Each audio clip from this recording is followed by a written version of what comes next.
มือเฮาอยู่ด้วยกันน้องสำคัญกับอายกว่าไผสัญญากันไว้พร้อมมือใดเฮาสิจัดงานแต่งอายหักเจ้าหักแห้งแพงหลายอายยอมตายแทนได้เด้ล่ะบ่เชื่อเลยว่าเฮาสิมากันก่อนแต่งบอกได้บ่เหตุผลของเจ้าหักสองเฮามันยังขาดบนใดอยู่กับอายน้องยันอายนั้นพาไปกินเกลืออยู่กันมาเกือบปีอายบ่เคยขาดใจเจ้าวันผิดวันเสาร์เจ้าอยากไปใส่อายตำใจทุกเดือนอายบ่ดีบ้องใดคือจังทำให้กันคักแท้เนาะหรือเจ้าลิ้นบ่พอยังอยากเป็นโสดบ่พอมีคู่กายเจ้าอยู่กับอายใจอยู่กับให้อายยังบ่ฮู้บอกมาเบิ่งดูสิสานต่อเลยว่าพอสำนี้อายสิโทรหาพ่อกับแม่มาซอยแก่กับสิ่งที่เป็นอยู่หากว่าเฮาบ่แม่นเนื้อคู่อายบ่ฝืนใจเจ้าต่อความหักมันบังคับบ่ได้เป็นฝืนไปเฮาสิมีสุขบ่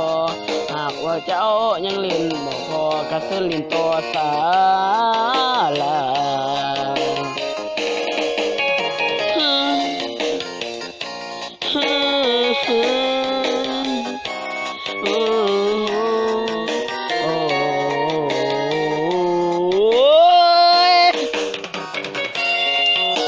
ขอบใจหลายเด้อ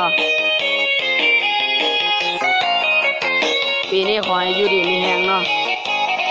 เงินทองก็หาให้ไหลมาเขาเด้ออยู่กันมาเกือบปีอายบ่เคยขัดใจเจ้าวันผิดวันเสาร์เจ้าอยากไปใส่อายตามใจทุกเทื่ออายบ่ดีบ้องใดคือจังทำให้กันคักแท้เนาะหรือเจ้าลิ้นบ่พอยังอยากเป็นโสดบ่พอมีคู่กายเจ้าอยู่กับอายใจอยู่กับให้อายยังบ่ฮู้บอกมาเบิ่งดูสิสานต่อเลยว่าพอสำนี้